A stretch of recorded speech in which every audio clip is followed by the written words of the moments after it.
ઓમ સ્વામિનારાયણાય નમઃ. આપણો અધ્યાત્મ વારસો.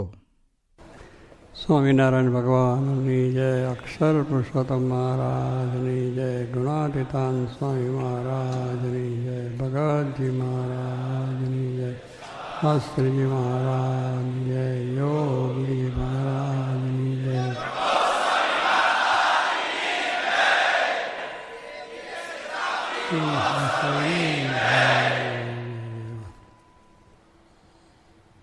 આપણે આજે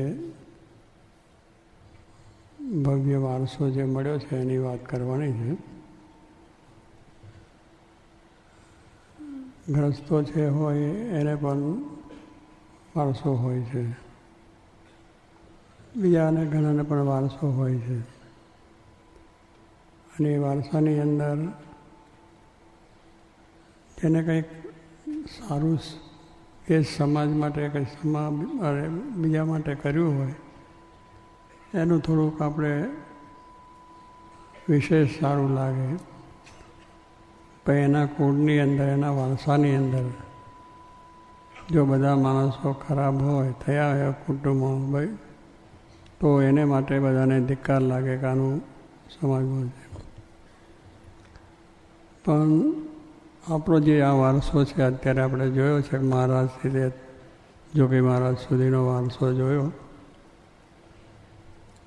કે મહારાજના જે આખા જે પ્રસંગો આપણે જોયા હોય તો એમના જીવનની અંદર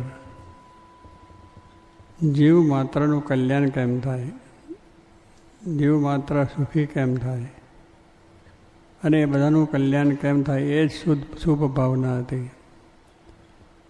અને એ ભાવનાની અંદર એમને ઘણી વાતની ઉપાધિઓ પણ સહન કરવી પડી હતી, મુશ્કેલીઓ પણ સહન કરવી પડી હતી, પણ છતાં એને સહન કરીને જે પોતાનો ધ્યેય નિશ્ચય લઈને આવ્યા હતા એમાં અડગ રહ્યા. અને લોકોને ગામો ગામ જઈને, ઝૂંપડે જઈને પણ આ વાતો કરી. એમને જે સંતો બનાવ્યા એ પણ બહુ સુખી સંપન્ન માણસમાંથી આવેલા હતા, છતાં પણ આ ભગવાનનું કાર્ય હતું એને માટે પોતે લોકોનો માર સહન કર્યા અને કેટલી ઉપાધિઓ પણ સહન કરી. તો પણ એ પાછું એમ વિચાર કર્યો નથી કે આપણે હવે આ મૂકી દઈએ.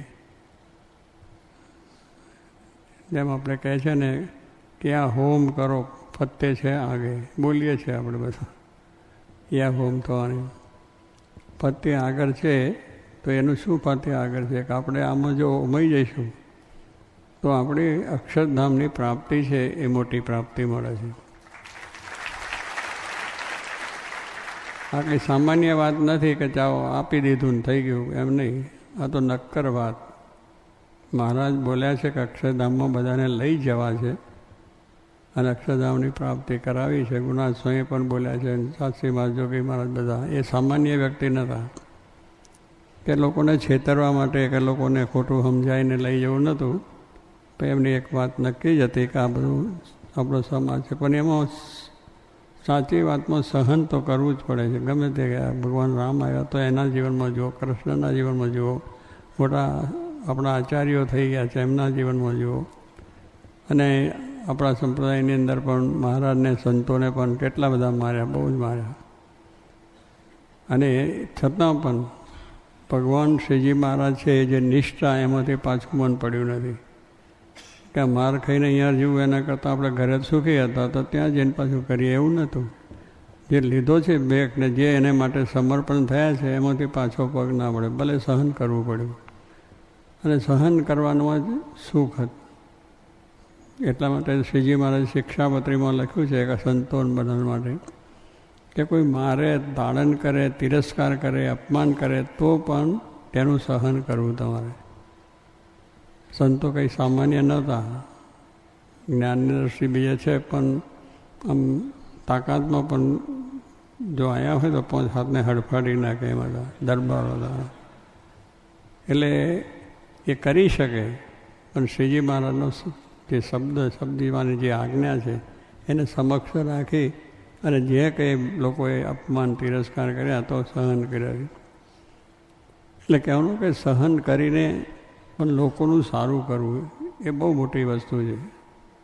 આપણને સહન થાય નહીં, કારણ કે એકવાર સહન કરતો તો એને બરાબર કઈ રીતે ઉથલ પાથલ કરી નાખીએ, એને કઈ રીતે મુશ્કેલી આવે એવું વિચાર જ નહીં, ખોટો વિચાર જ નહીં કરવાનો કે ભાઈ સારું જ કરે. ભલે મારે એનું બોલો. હમણાં જોગીબાના પ્રસંગો આપણે ઈશ્વર સ્વામીએ કહ્યા કે પેલા પત્રિકામાં આગળ જાય જ સમાચાર કે જોગી મહારાજ પધાર્યા છે ને હવે લાભ લેજો એવું કહ્યું.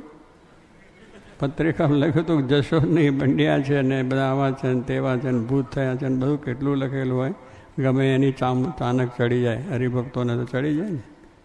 પણ જોગી મહારાજનો એક જ શબ્દ કાંઈ કરવાનું નહીં, ને તો થઈ જાય. સ્વામી કે જાઓ તો કેટલું ગામમાં ઉત્પત્ત થઈ જાય, કેટલી મોટી ઉપાધિ થઈ જાય. અને લોકોને શું થાય કે આયા હતા સમાગમ કરનાર તો લોકોને ઝઘડા કરાવે એ વાત બની જાય. પણ એ વાત જતી જ નહીં. ઝઘડો જેના જીવનો નથી, ખોટું કરવું એવું જેવું નથી, માન કરે અપમાન કરે તો પણ સહન જ કરવું છે. તો આજે આપણે એમના ગુણ ગઈએ છીએ, આપણો વારસો છે કે આપણે જે આ જ્ઞાન મળ્યું છે સાચું છે, આપણને જે સત્સંગ મળ્યો છે સાચો છે, અને એને માટે આપણે બલિદાન આપવાનું છે.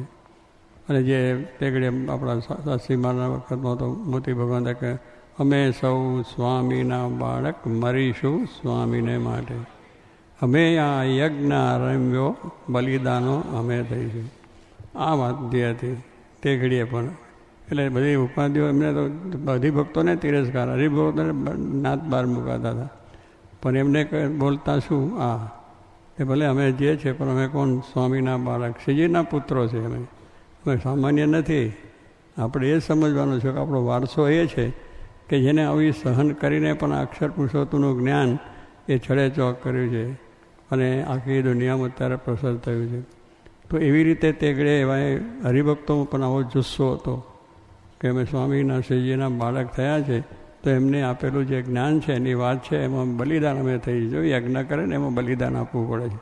યજ્ઞ ઉમે એની અંદર તો એ કંઈ બીજાને પકડીને નહીં તમે ઉમાઈ જાઓ. પહેલાં કે તું ઉમાઈ જા, પણ હું તો પાછો રહ્યો. પાછો નહીં, પહેલાં પોતે ઉમાઈ જાય તો બધા ઉમાય. શાસ્ત્રી મહારાજ, જોગી મહારાજને મોટા સંતો ઉમાઈ ગયા. તો આજે આપણે એમાં છે કે ના ભાઈ એમનું જ્ઞાન, એમની સ્થિતિ, એમનો વિચાર, એમનું કાર્ય બહુ સુંદર છે. આપણને આજે થયું એનું કારણ શું કે વારસો છે એ આપણે સાચવવાનો છે. એ વારસો જો સાચવીશું તો હજુ આથી 100 વર્ષ છે ને, બધા 100 વર્ષે આથી મોટો સત્સંગ થયો.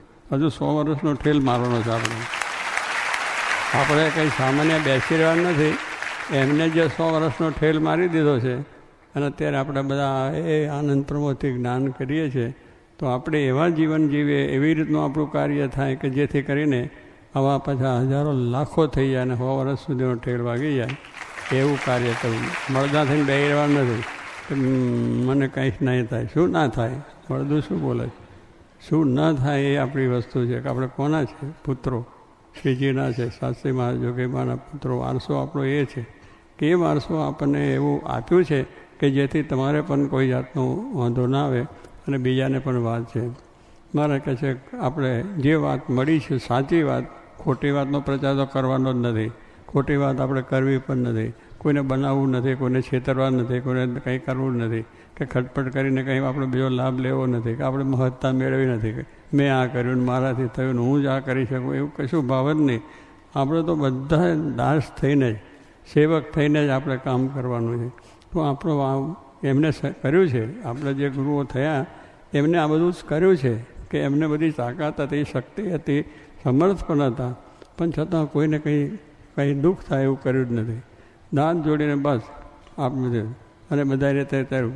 એમના કેટલાક પ્રસંગોની અંદર પણ આપણે એટલા બ્રહ્માનંદ સ્વામી જેવા જબરજસ્ત, જેને વડતાલનું મંદિર કર્યું. ભગવાને શ્રીજી મહારાજે 35 રૂપિયા આપીને વડતાલનું મંદિર કરવા મોકલ્યા. તેગડે 35 રૂપિયા એટલે ઘણું થાય, પણ 35 રૂપિયામાં શું મંદિર થાય? અત્યારે તો તમારે 40 મિલિયન, 50 મિલિયન, 60 મિલિયનની વાતો કરો છો. તેગડે 35 રૂપિયાની અંદર વડતાલનું મંદિર કરવું, કેટલાનું માન અપમાન સહન કરીને અને એ બધે એ પ્રમાણે વાત કરી. અને એ મંદિર થઈ ગયા પછી જાહો જલાલી થઈ, હરિભક્તો આવતા બીજું થયું. અને પછી શ્રીજી મહારાજે ને બ્રહ્માનંદ સ્વામી તો બહુ કવિ હતા એટલે લોકો એમની પાસે આવે, ડાયરા જામે, હરિભક્તો પછી બીજા ત્રીજા બેસે એટલે સહેજે સ્વાભાવિક આ જીવનો ઈર્ષાળુ સ્વભાવ છે ને, કે કોઈ આગળ વધતો હોય તો વધવો નહીં એમ થઈ જાય. એટલે થોડા વાર ઈર્ષાળું એમને કહ્યું કે આ બ્રહ્માંડ તો મંદિર વેચાવ છે, એટલે એને કર્યું છે ને એને વેચવાનો છે હોય. પણ પેલી જેની કુબુદ્ધિ છે એને એ હુજે છે, એવો પ્રચાર કર્યો. એટલે એ પ્રચાર એવો કર્યો અને બધાને કહેવા માંડ્યા શ્રીજીમાં તો સાક્ષાત ભગવાન હતા. એને એવું કંઈ એવું નહીં કે ભાઈ આને આ કરવું છે. પણ જરાય કોઈ આપણે સંત માટેનું જરા હોય તો પછી એમને મહારાજે કહ્યું, એને સાંભળીને તો મહારાજે ત્યાં ગયા અને બરતાલું મંદિર જો રાજી થયા, આશીર્વાદ આપ્યા, બધું થયું. પછી કે બ્રહ્માનંદ સ્વામી ક્યાં તો પ્રતિષ્ઠા તો સારી જામી ગઈ હતી એમની, અને એમને થકી જ મંદિર થયું હતું, બધું વ્યવસ્થા પણ સારી થઈ ગઈ હતી. એટલે એમને તો બીજું છે, પણ છતાંય દરેકને થાય કે આવા મંદિર થયું છે તો આપણે શાંતિથી અહીંયા રહીએ અને આપણે સારું કાર્ય થશે. પણ બ્રહ્માંડ સ્વામીને મહારાજ કહ્યું, બ્રહ્માંડ સ્વામી તમારા જેવા શેખ તો મારી સાથે હોય તો સારું, આવું તમે કાવ્ય રચો ને કાન કરો, બીજું કરો ને તેમ કરો છો તો સારું કહે. પણ ઉપડ્યા તરત મહારાજે કહ્યું, જરાય વિચાર કર્યા સિવાય આપણે એ છે, આપણે તો અહીં કર્યું હોય તો મેં આ કર્યું છે, હવે મને શું કા કાઢ્યો, મને શું કામ કર્યું. આ તો ગ્રસ્ત અને સંતોની બેયની વાત કરું છું આપને. એવું બધું આપણને થઈ જાય. હરિભક્તો એ પણ કેટલાને એ થયું છે, તો પણ મહારાજની આજ્ઞા એટલે કંઈ જ ના બોલ્યા.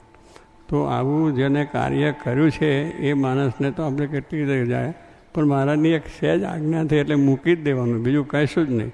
એને માટે કંઈ વિચાર જ કરવાનો નહીં. ત્યારે આ જ બધાએ આવી રીતનું છે. નિર્ગુણ સ્વામી આપણા તમે જુઓ શાસ્ત્રીમાના વખતમાં ભણેલા હતા ને, કલાભવનની અંદર મેટ્રિક સુધી ભણેલા હતા. અને એમની શક્તિ, એમને જે કાર્ય શાસ્ત્રી મહારાજ પોતે કહેતા કે આ જો નિર્ગુણદાસ છે ને આપણી આ સ્થાપી સમુદાયનો 14 આની એમની મહેનત છે. હું તો કે આ બેસી રહેવું કરું છું એ આ શાસ્ત્રી મહારાજ કહેતા 14 આની. પણ નિર્ગુણદાસ સ્વામીને આ એક ધોતિયું જોતું હોય તો એ શાસ્ત્રી મહારાજ કહે છે પેલું ઠીંગરું મારીને પહેરો. આ તૂટી ગયું હોય ને પેલું શું કહેવાય ને, દાંડિયું કરો. દાંડિયું એટલે આ બાજુ તૂટી ગયો ને એ વચ્ચેથી ફાડી પાછા હાંધી અને પછી એ પહેરો. હવે નિર્ગુણદાસ જેવા 14 આની જેને શાસ્ત્રી મહારાજ માન આપે છે એને શાસ્ત્રી મહારાજ પાછા આ કહે તો નિર્ગુણદાસ જરાય શંકા નહીં, બહુ સારું લ્યો. શાસ્ત્રી મહારાજે દાંડિયું પહેરતા હતા આમ ફાડીને. અત્યારે તો આપણે બધું છે એટલે એમ કહેવાનું નથી, પણ મોડ્યુલ નથી કરવું પણ ચાલે. એટલે એવી રીતનું જે શક્તિવાળા એની વાત છે. તો એને પણ કહ્યું કે આમ કરો. ધોતિયું લેવું હોય તો ત્યાં કોઠારમાં ગયા નિર્ગુણ સ્વામી. કોઠારી ભક્તિ કદાચ કહ્યું પેલું જૂનું એટલે આવો પછી આપવું. અમારે એવું છે ને જૂના થાય એટલે કોઠારમાં આપે એટલે કે પ્રસાદી વરસાદી બાંધવા કામ આવે, જૂની રીત બધી એવી. એટલે પેલા કોઠારી કહ્યું એટલે નિર્ગુણ જરા નિર્ગુણ સ્વામી એવું જરા આટલા પણ હતા. એટલે સાસુએ કહે આ તો કોઠારી મને કહે ધોતિયું કરે જો આ લાવો ને તે લાવો એવું કરે, આમ કરે. સ્વામી કહે તો મારે કરવાનું અને તમારે કરવું, કોઠારી કેમ કરવાનું. આ તોય નિર્ગુણ સ્વામીને કોઈ દિવસ સ્વભાવને આ પડી રહ્યું તમારો હાલ્યા એવું કરીને છૂટો સંપ્રદાય નથી કર્યો. બ્રહ્માનંદેશ્વરો સંપ્રદાય એટલે જુદા ચોકા કરવાની જરૂર નથી. આપણે તો આની અંદર ઉમૈયા છે એટલે ઉમૈયા જ ગમે તે થાય તો પણ સત્સંગની અંદર સારું થાય, સારી રીતે આપણે આપણું કામ કરી શકીએ. અને આપણું જે જ્ઞાન સાચું, સ્વાદ સાચા, બધા સાચા છે. આપણા સ્વભાવ છે મૂકવાના છે. આપણા સ્વભાવ જ્યાં સુધી છે ત્યાં સુધી સત્સંગનું સુખ આવે નહીં. જ્યાં સુધી રોગ હોય ત્યાં શરીરને સુખ આવે. કેન્સર થયું તો કેન્સર થયું એટલે પછી સુખ આવે જ નહીં કોઈ દાડો તમને. એમ આ સત્સંગમાં કેન્સર જો થઈ ગયું તો પતી ગયા, એને કરવા જ આવ્યા નથી. આપણે આવ્યા છે દરેકના સારા ગુણ ગ્રાહક, દરેકની અંદરથી સારી વસ્તુ છે લેવાની. અને એ વસ્તુની અંદર જેટલું આપણે કરીશું એટલું બળ વધશે, એટલું આપણો સત્સંગ વધશે, એટલું આપણી વસ્તુ છે. દરેક માણસને આપણે સમજીને કરીએ તો થાય. એટલે વારસો છે એ લેવાનો છે. સારો છે વારસો કે ગુણ ગ્રાહક દ્રષ્ટિ છે, ધર્મ છે, જ્ઞાન છે, વૈરાગ છે, ભક્તિ છે, એકબીજાના પ્રત્યેનો મહિમા છે, એકબીજાના પ્રત્યેનું એ છે. આપણને કોઈ ગમે તે અડચણ આવે, મુશ્કેલી આવે કે તો પણ એનો ગુણ લઈ અને આ સત્સંગની સેવા છે એની અંદર કેમ સારું થાય, કેમ સંપ વધે, કેમ એકતા વધે, કેમ એક રુચિ થાય, એ આ બધાએ કર્યું છે. આ બધા એ જ કર્યું છે. કોઈ વસ્તુની અંદર એ આગળ નથી. જેમ કહેવાનું શું છે કે શાસ્ત્રી મહારાજને પણ કેટલું સહન કરવું પડ્યું છે. વડતાલથી નીકળ્યા પછી ગામો ગામ માણસો મારવા ફરે, ઊંટ લઈને જાય અને ત્યાં સ્વામીને એમ કે સમાજ કર્યો. પણ તેમાં પણ સ્વામીને ડગમગાટ થયો નથી અને વડતાલનો કોઈ દિવસ અવગુણ લીધો નથી. કોઈ ખરાબ બોલ્યા પણ નથી. કોઈ ખરાબ બોલે તો કહી દે બેસી જા, મહારાજનું સ્થાન છે, મહારાજ જે બનાવ્યા છે બહાર સાધુ છે, કોઈનો અવગુણ સાધુનો નહીં, આચાર્યનો નહીં, હરિભક્તો નહીં, કંઈ ના. આપણે માટે ગમે એટલું બોલે પણ આપણે તો કામ સેવા કરવી છે. એ બધું કર્યું છે એમને શાસ્ત્રી મહારાજ. કેસ પણ કોઈ દાડો નકરે આટલું બધું લખે. આખી દિવાલો ચિત્રેલી હતી વડતાલની અંદર. જે બહાર દિવાલો હોય ને છાપામાં છાપે, છાપા તો છાપતા હતા ભરી ભરીને છાપો. બંડિયા છે, નાવા છે, કોઈ જવું નહીં, એના દર્શન કરો નહીં, ફલો નહીં, આવી બધી વાતો ચાલતી હતી. આપણે ઉકળી જઈએ. પણ આ તો એટલું કરું કે બરફની પાટો પાટ, જરાય બીજો ઉગ્રતા નહીં, તિરસ્કાર નહીં કે જાઓ તારા આમ કરી નાખો. એ શું કરતો હતો એવું કદાય નહીં. સ્વામી બધું એ કર્યું. તો એની અંદર એના માટે કેસ કરવો, હમણાં જોગીમાની વાત કરી ને કેસ કરવાની બીજી, પણ કોઈ દાડો વિચાર નહીં, કેસની વાત જ ના કરી. આપણે શું લઈ ગયા, આપણું લઈ શું ગયા એમાં? એ માણસે આપણને માટે ગમે તે કહ્યું, આપણું લઈ ગયા ખરો? આપણા ગુણ છે લઈ ગયો છે, આપણી મૂડી છે આપણે સાચો, બીજે ભલે બોલ્યા કરે. તો જો કહેવાનું શું છે કે એમનો વિચાર જ એ હતો, આપણે જે સાધુતા જે ધર્મની છે એ આપણે સાચવી રાખો. બાકી બધાને જે કહેવું હોય કે અને આપણે સેવા થાય કરવાની. તો એક દાડો કોઈ દિવસ આ કેસ પણ કર્યો નથી. વડતાલનો કેસ એક થયેલો છે એટલે કદાચ તમને બધાને સાંભળવામાં આવે, પણ એ કેસ તો શાસ્ત્રી મહારાજે કર્યો નથી. સામે વડતાલે કરેલો હતો. અને વડતાલે કરેલું એટલે ગામ, એક નાનું ગામ છે ને એ ગામની અંદર મંદિર એટલે મૂળ તો વડતાલ થવાનું. એમાં સાધુ આપણા જઈને કથા વાર્તા કરતા એટલે એને કાઢ્યા ને એમાંથી બધો કેસ થયેલો કે આ મારું વડતાલની સંસ્થાનું આ મિલકત સંત મંદિરો છે એટલે એમાં આ લોકોને કોઈ દાનો પ્રવેશ કરવો થવા દેવો નહીં. એવો બધો કેસ કર્યો ને કેસ ચાલ્યો. પણ એ કેસની અંદર પણ સ્વામીએ કોઈ દિવસ બીજી રીતે એની અંદરને એ લોકોની કોઈ ખરાબ વાતો છે એને માટેનો કોઈ બીજો ઘણા કોઈનું જોવા માંડીએ તો આ કંઈ સંસ્થા કેટલું નહીં કરે. પણ કહેવાનું શું છે કે એકબીજાના અવગુણ ગાવાથી કોઈ દાડો વૃદ્ધિ થાય જ નહીં, એમાં કોઈ દાડો વિકાસ થાય જ નહીં. એટલું સમજી રાખવું. દરેકના ગુણગાન આવતો થવાનું થઈ જાય. એટલે એવી રીતે આ સ્વામીએ જો કરવા ધાર્યું તો કેટલા પ્રસંગો એવા બની જાય અને કેટલી જાતની અશાંતિ ઊભી થાય. પણ આપણે સહન કરો. તે ભાઈ કેસની અંદર કોઈ પુરાવા એવા નથી આપ્યા કે આમ કરે છે, આ સાધુ આવા છે, કે આચાર્ય આવે છે. બીજું મહારાજે કહ્યું કે મહારાજને પ્રસાદીને મંદિર કરવા પણ જવું, દેવને ધર્માદો પાછો આપો. એવું હરિભક્તોને કહે કે આપણે વડતાલ જાઓ તો ત્યાં ધર્માદો આપો, રસોઈ આપી અને ત્યાં આગળ દર્શન કરવો. કોઈ માન કરે, અપમાન કરે તો મારાના દર્શન કરી નીકળી જવું, પણ ધમાલ તો કરવી જ નહીં. આવું વસ્તુ છે. એટલે કહેવાનું કેસ જે થયેલો કે કેસમાં આપણી જીત તો થઈ છે, નથી થઈ એવું નથી, પણ કહેવાનું શું છે કે એનોય પોરહ નહીં કે હવે આપણે જીત્યા છે તો એને પછી ખરાબ બતાવી દઈએ. જીત્યા પછી પાવર આવે ને પાછો કે આપણે જીત્યા હવે એને ખબર પાડી દો, એવો સંકલ્પ જ નહીં. આપણે કાંઈ નહીં, બધું મહારાજની દયાથી સારું છે. એટલે આવી જે આપણી જે બધી વારસાની વાતો કરીએ છીએ, પણ એ વારસો આપણે કેમ સાચવવો? ઉગ્ર ન તો આપણે વારસો સાચવે. બાપનું મિલકત છે મળી હોય આપણે વારસામાં, સારી પૈસા ટકા સમૃદ્ધિ, જમીન જાગીર બધું, પણ એનો તમે સારો ઉપયોગ કરો તો તમારી પ્રતિષ્ઠા વધી જાય આગળ. કે ભાઈ આ તો સારા કુળ છે, એનું કુળ તો બહુ સારું કહેવાય, આનું કુળ સારું કહેવાય.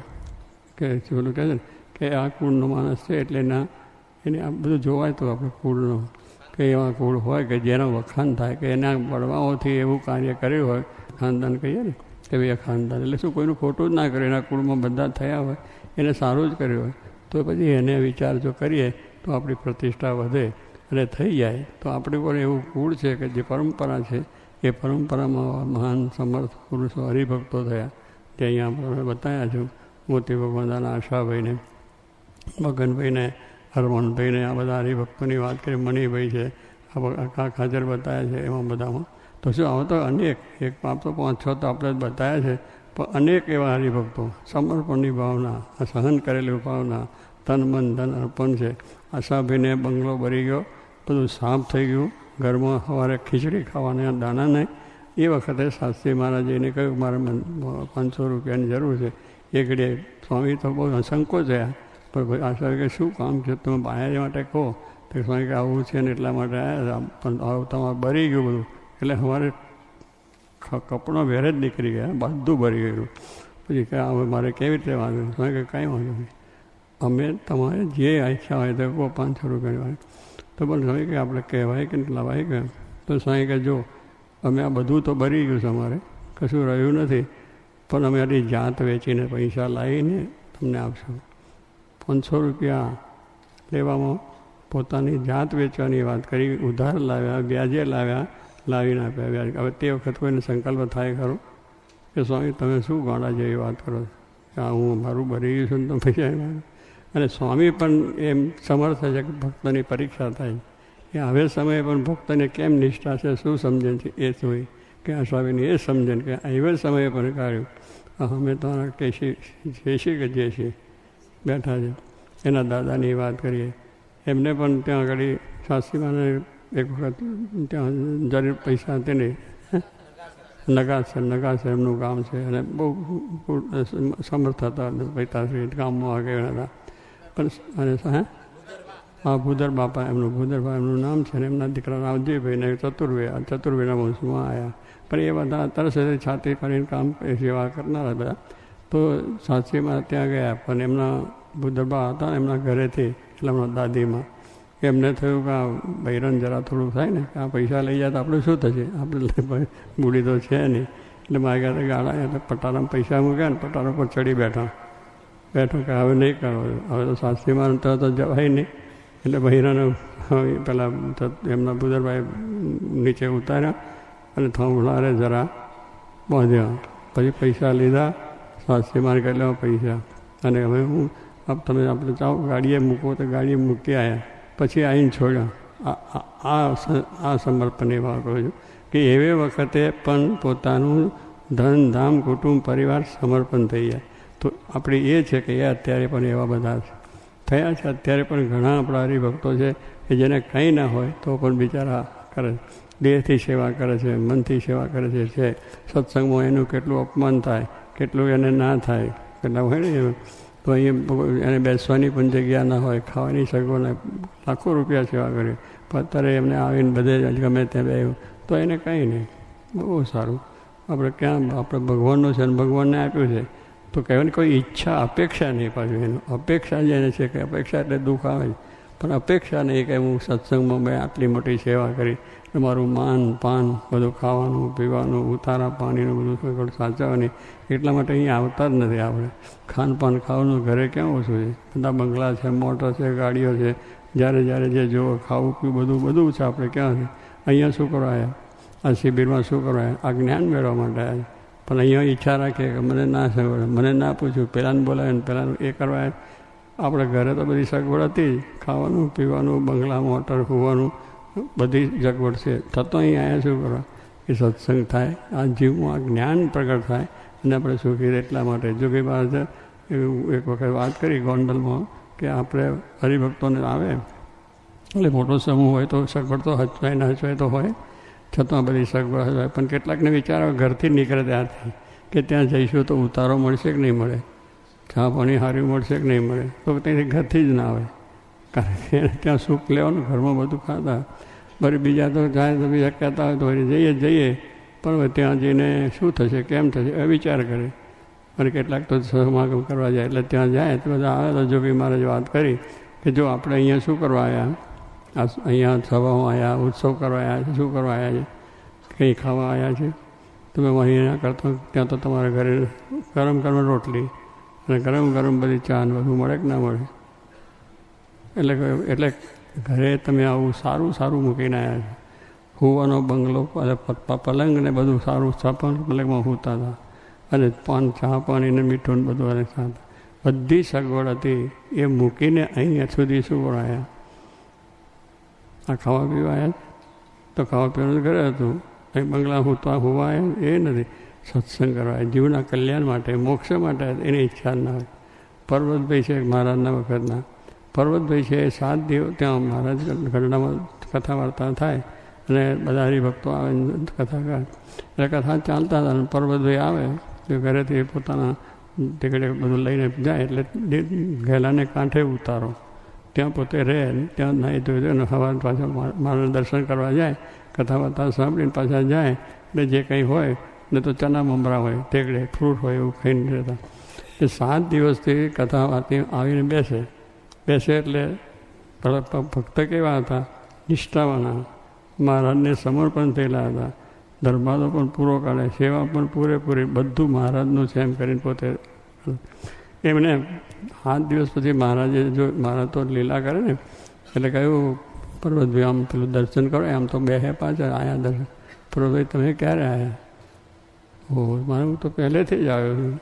તો પણ તમે ક્યાં રહો છો, શું જમો છો, કેવી રીતે છે? મારે બધું થઈ રહે છે. કેમ તો કહેજો નદી કિનારે રહું છું, સવાર ઉઠીને નાહવું ધોવાનું બધું થઈ જાય છે, પાંચ પૂજા કરી અને અહીં આવી જાઉં છું. બ્રેકફાસ્ટ તો તે દાડા તો નહીં, બ્રેકફાસ્ટની તો વાત જ નહીં. અત્યારે તો બ્રેકફાસ્ટ ને ફેસફાસ્ટ ને ડેશફાસ્ટ ને કેટલા ફાસ્ટ આવે, અનેક ફાસ્ટ આવી જાય. એમાં પછી અનેક વાનગીઓ, બ્રેકફાસ્ટમાં અનેક વાનગીઓ થાય અને એમાં પછી અને ખાવાનું પીવાનું જેવું ચીનનું ખાવાનું, ચાઇનીઝ, પછી પંજાબી, પછી મેક્સિકન, બધી ખાવાનું. એટલે તારા ઘરમાં થાય ખાઈને મેક્સિકન ખાતો એને ઘરે ખાય, તું તારે ઘરે ખા. મારે આ જ છે જો આવા ચટાકા બટાકા કરવું, આ ભગવાન ભજાય ખરા? આ ચટાકા બટાકા કરી ભગવાન ભજવા કશું ને બધું મૂકી દેવાનું, જે મળે ખાઈ લેવાનું. મમરા ચના ફાંકીને લોકો ત્યાં સમાગમ કરતા હતા. તારે એવો સમાગમ એવી રીતે પર્વતભાઈ ત્યાં કર્યું. પછી મહારાજે બ્રહ્મચારીને બોલાયા. બ્રહ્મચારી ના જીવુબા લાડુબાનો વહીવટ એક હતો ને એનો કે આ પર્વતભાઈ આવ્યા છે, એમને તમે કંઈ ઉતારાનું પૂછો, જમવાનું પૂછ્યું, કંઈ કર્યું ખરું? કે મહારાજ પર્વતભાઈ તમારા ભક્ત છે એટલે તમારા બ્રહ્મચારી સેવક હોય એ ખબર રાખે ને, બીજા કોઈ રાખે? એમને રાખવું જોઈએ ને. કંઈ બ્રહ્મચારી સેવા ભાવી હતા, બમરો હતા એટલે સેવક ઉપર કર્યું. બ્રહ્મચારી પૂછ્યા તમે કેમ બ્રહ્મચારી ખબર નથી રાખતા, આપણે જોડે ફરો છો, જાણો છો, કરો છો? તો પછી એ પ્રમાણે એમને પણ કહ્યું કે મહારાજ આ તો દરબારના મહેમાન કહેવાય, આપણે કે જીવુબા લાડુભાઈ સમયો કરે છે એમને ખબર, આપણે શું ખબર? એટલે એમને પૂછવાનું, એ કરતા એ ખરા. તો જો બ્રહ્મચારી એમનું કહ્યું, જીવુબા લાડુને પૂછાયું તો જીવ લાડુ કે મહારાજ હવે તમારા ભક્ત તમારી પાસે બે એટલે બ્રહ્મચારીએ ખબર રાખવી જોઈએ ને, તો એ ખબર રાખે, હંમેશા રાખી. તો પર્વતભાઈ આવતો આમ પેલો રાખે પેલો. પર્વતભાઈને એવું કશું જ નહોતું કે મારું કેમ ના રાખ્યું, કેમ નહીં, પણ પોતે જે સેવા જે ભક્તિને એ છે એ કાયમ જીવતા સુધી પોતે કર્યું. પણ કોઈ બ્રહ્મચારીનો અવગુણ નહીં, જીવવાનું નહીં, સત્સંગવાનું નહીં, કોઈનો અવગુણ નહીં. અને મહિમા આપણા સત્સંગોની આસ્મિતા હતી, આપણા આ વસ્તુ કારણ. એટલે કહેવાનું શું છે કે આવા પ્રસંગોએ આપણે પાછા ના પડીએ, આવા પ્રસંગે આપણો સત્સંગ પાછો ના મળે.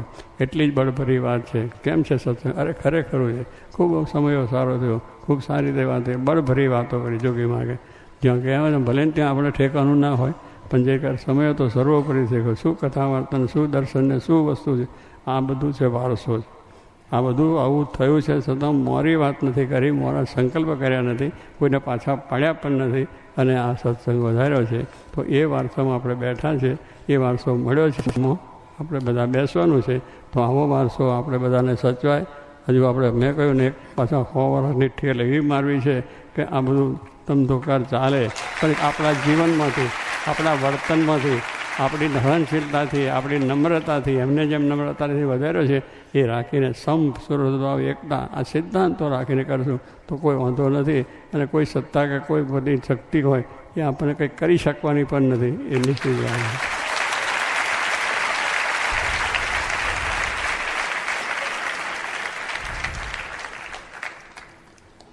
સ્વામિનારાયણ હરે સ્વામીએ વાત કરી જે આ જીવને માયાથી નિર્લેપણું 2 પ્રકારથી છે. એક જ્ઞાને કરીને તથા બીજું ભગવાનની આજ્ઞાથી. બાકી તો નિયમે કરીને છે, પણ દેશકાળે તેનો ભંગ થાય તો ગ્લાનિ પામી જાય. સ્વામિનારાયણ હરે સ્વામીએ વાત કરી જે 2 પ્રકારના માણસ મંદિરમાં ને મંડળમાં છે. તેમાં એક તો પોતે જ રહ્યો હોય ને એકને તો રાખવો પડે એવો હોય. તે બેમાં પોતાનું તપાસવું. સ્વામિનારાયણ હરે સ્વામીએ વાત કરી જે સત્સંગમાં કેટલાક મુક્ત છે, તેમાં કેટલાક ભેદ છે. તેમાં કેટલાક મુક્ત તો મંદિર, મેળીઓ ને ધર્મશાળા કરાવે એવા છે, ને કેટલાક ખેતર, વાડી, બાગ બગીચા કરે એવા છે, ને કેટલાક તો દ્રવ્યનું ઉપાર્જન કરે એવા હોય, ને કેટલાક ગામ ગરાસ કરે એવા હોય.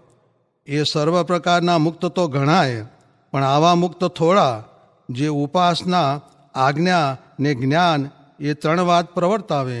પણ માલ તો એ ત્રણ વાતમાં જ છે, ને ધર્મ ને વૈરાગ્ય તો તેના પેટામાં આવી જાય, ને બીજું પણ ઉપાર્જન એ ત્રણ વાતનું મુખ્યપણું રાખે તો સહેજે થાય. પણ તે પ્રવર્તાવે એવા મુક્ત થોડા, પણ માલ તો એમાં જ છે. ને આ વાત વારે વારે વિચારી વિચારીને નિર્ધાર કર્યો છે તે કયો. સ્વામિનારાયણ હરે સ્વામીએ વાત કરી જે ભગવાન ભજવામાં ત્રણ વિઘ્ન છે. એક લોકનો કુસંગ, સત્સંગમાં કુસંગ, ને ઇન્દ્રિયો અંતઃકરણનો કુસંગ. માટે એ સર્વેના છળમાં આવવું નહીં. ને સત્સંગમાં કુસંગનો જોગ થાય, ને બ્રહ્મરૂપ હોય તો દેહરૂપ કરી નાખે. ને સત્સંગમાં સારાનો જોગ થાય તો દેહરૂપ હોય તેને બ્રહ્મરૂપ કરે. સ્વામિનારાયણ હરિ સ્વામીએ વાત કરી જે બે પ્રકારના સાધુ સત્સંગી છે. તેમાં એક વિષય મળે તો રાજી થાય, ને એક વિષય ટળે તો રાજી થાય. સ્વામિનારાયણ હરિ સ્વામીએ વાત કરી જે હરેક વાત સાંભળીને તે આકારે થઈ જાવું એવી તો કોઈ મોટી ખોટ જ નથી. મોટા મુક્તાનંદ સ્વામી આદિ પાસે કોઈ વાત કરે તે પ્રથમ તો સાંભળી રહે, પછી બોલવું ઘટે તો બોલે, નીકળ ન બોલે. આનું મૂળ પ્રતિલોમ છે. સ્વામિનારાયણ હરે સ્વામીએ વાત કરી જે ગાડી સારું જે આશા રાખે છે તેમાં શું છે? તેણે ભજન તો થતું નથી અને અકળાય છે. જેમ બાવરો બેસાર્યો વળી વાણે રે એમ ન કરવું. એનું તો મોટા સાધુને પૂછવું જે મને આમ થાય છે, તે મારા જીવનું સારું થાય તેમ કહો. હું બલિહારી એ વૈરાગ્યને અહો હું કોણ એમ વિચારવું એવો ઠરાવ તે ખરો કહેવાય. સ્વામિનારાયણ હરિ સ્વામીએ વાત કરી છે માંગરોળમાં મહારાજ મૂલચંદભાઈને ત્યાં જમવા ગયા. તે રસ્તામાં એક કબો વાણિયો વેપારમાં ખોટ ગઈ તે ઘેલો થઈ ગયેલ. તે હાટમાં બેઠો બેઠો ત્રાજવામાં ધૂળ ને છાણ ને પાણા ભરી ભરીને તોડે. પછી કહે છે લિયો સાકર, લિયો એલચી એમ કહે. પછી મહારાજ કહે આ કોણ છે? એટલે હરિજને કહ્યું છે એ તો કબો ગાંડો છે. ત્યારે મહારાજ કહે હું તો જે જીવ ભગવાનને નથી ભજતા એ બધાએ કબા ગાંડા છે એમ જાણું છું. સ્વામિનારાયણ હરે સ્વામીએ વાત કરી છે એકાગ્ર થયા વિના કાંઈ સિદ્ધ થાય નહીં. રોટલા ખાવા મળે ને પેટમાં પચે ને ભજન ન કરે તે ભગવાનનો ગુનેગાર કહેવાય. ન મળે ત્યારે તો શું ભજન કરે, પણ જ્યારે મળે ને ન કરે તે તો પરમેશ્વરનો ગુનેગાર છે. સ્વામિનારાયણ હરે સ્વામીએ વાત કરી છે 100 વર્ષ સુધી આવા સાધુ ભેળા અખંડ રહીએ તો સારી રુચિ થાય.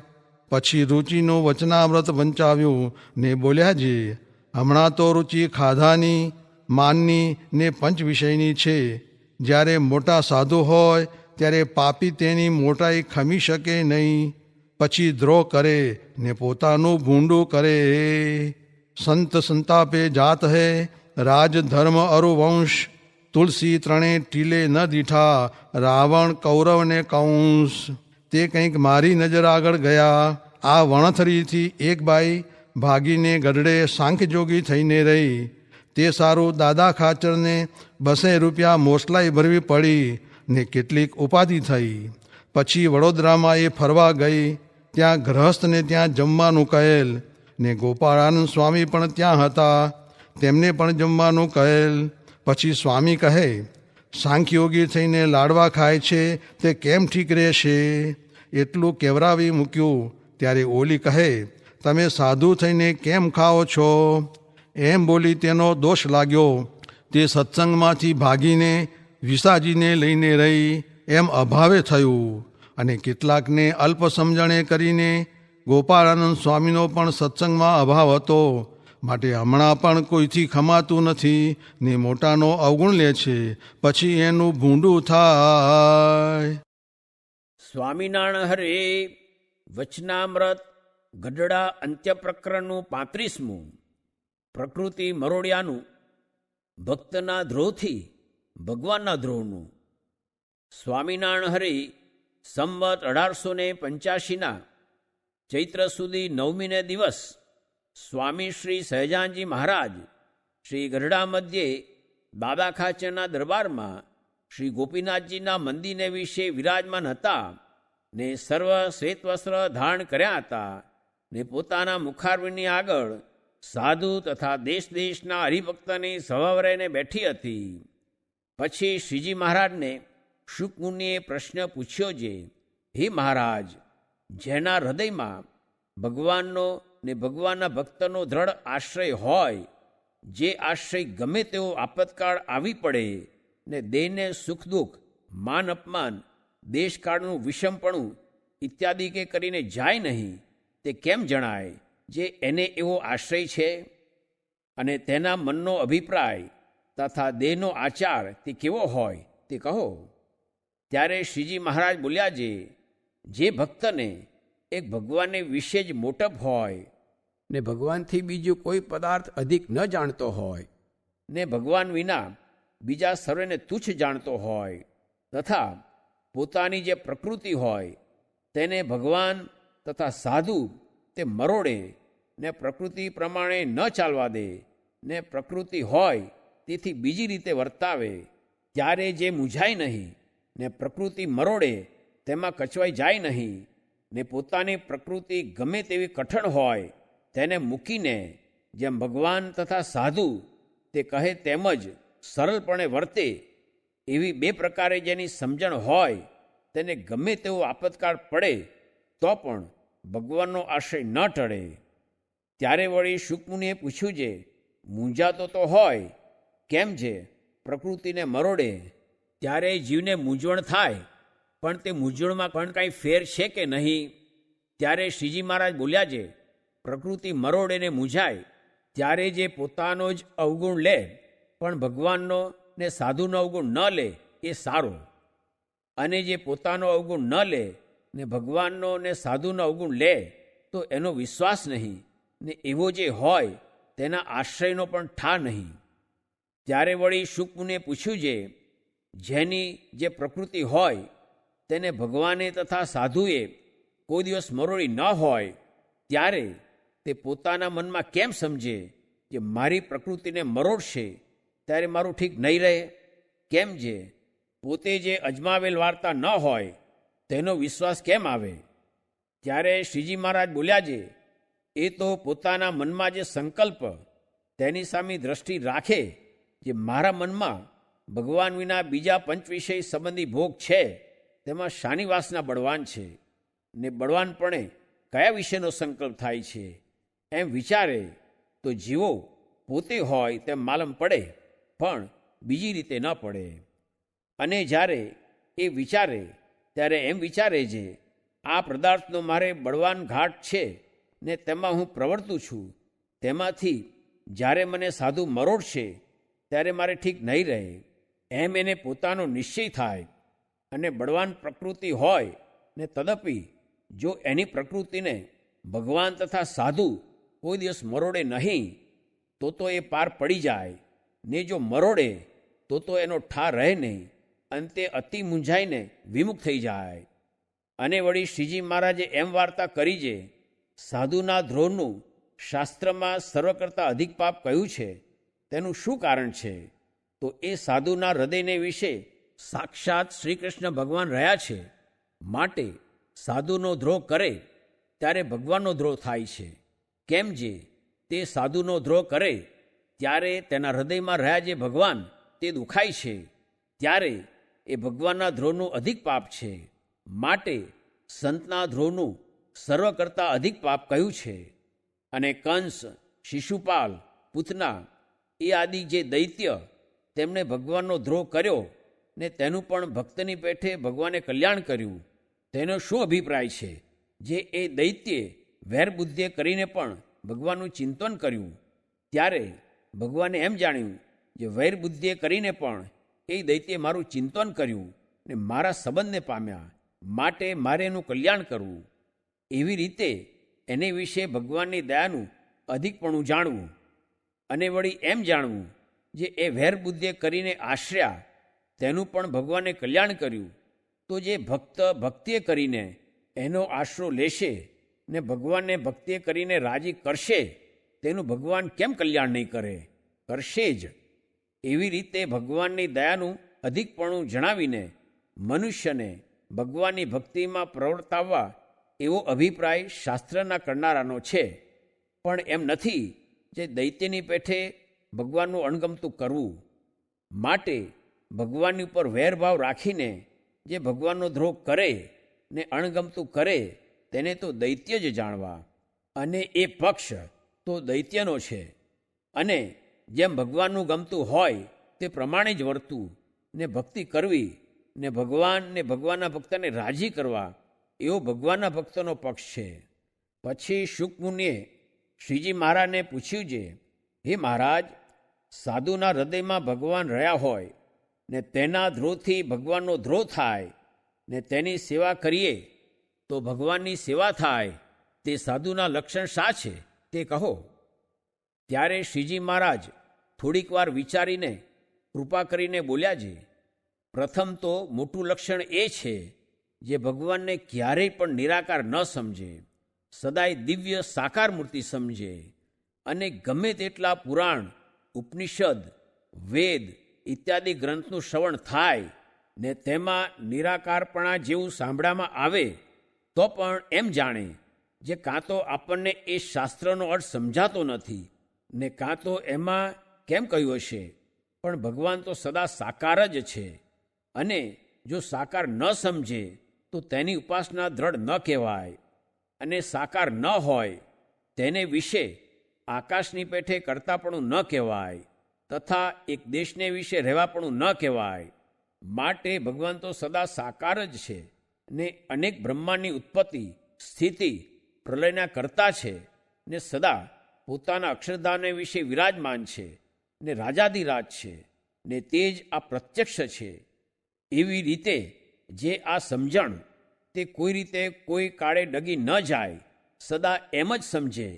એક તો એ લક્ષણ હોય તથા એ ભગવાનની જે એકાંતિક ભક્તિ તેને પોતે કરતો હોય અને એ ભગવાનનું જે નામ સ્મરણ ને કથા કીર્તનાદિક તેને કોઈ કરતું હોય તેને દેખીને મનમાં બહુ રાજી થાય તથા એ ભગવાનના ભક્તમાં રહેવું હોય તેમાં કોઈ સ્વભાવ આડો આવે નહીં અને તે સ્વભાવને મૂકે પણ ભગવદ્ ભક્તના સંગનો ત્યાગ ન કરે અને તે પોતાના સ્વભાવને સાધુ ખોદે તો સાધુનો અભાવ ન લે ને પોતાના સ્વભાવનો અવગુણ લેતો રહે, પણ કચવાઈને ભક્તના સમૂહમાંથી છેટે રહેવાનો કોઈ દિવસ મનઘાટ પણ ન કરે, એમને એમ ભક્તના સમૂહમાં પડ્યો રહે એવો હોય તથા સારું વસ્ત્ર, સારું ભોજન, સારું જળ તથા જે કોઈ સારું પદાર્થ પોતાને પ્રાપ્ત થાય તો મન એમ ઘાટ કરે જે આ પદાર્થ હું ભગવાનના ભક્તને આપું તો ઠીક, અને તે પદાર્થ તેને આપે ને રાજી થાય એવો હોય તથા ભક્તના સમૂહમાં રહેતો હોય ને તેની કોરનું એમ ન થાય જે આ તો કેટલાક વર્ષ ભેગો રહ્યો પણ એના અંતરનો તો કાંઈ તાગ આવ્યો નહીં ને આ તે કોણ જાણે કેવોય હશે, એનું તો કાંઈ કળાતું નથી એવો ન હોય ને જીવો એ માહી બાહેર હોય તેને સર્વે જાણે જે આ તે આવો છે એવો જે સરળ સ્વભાવવાળો હોય અને શાંત સ્વભાવવાળો હોય તો પણ કુસંગીની સોબત ન ગમે ને તે થાય તો તપી જાય. એવી રીતે વિમુખના સંગની સ્વાભાવિક અરુચિ વર્તતી હોય. હવે 6 લક્ષણે યુક્ત જે સાધુ હોય તેના હૃદયમાં સાક્ષાત ભગવાન વિરાજમાન છે એમ જાણવું, અને એવા સાધુનો દ્રોહ કરે તો ભગવાનનો દ્રોહ કર્યા બરોબર પાપ લાગે, અને એવા સાધુની સેવા કરે તો ભગવાનની સેવા કર્યા તુલ્ય ફળ થાય છે. ઇતિ વચનામૃતમ. એવી રીતે ગરડા અંત્ય પ્રકરણનું 35મું વચનામૃત જે તે થયું.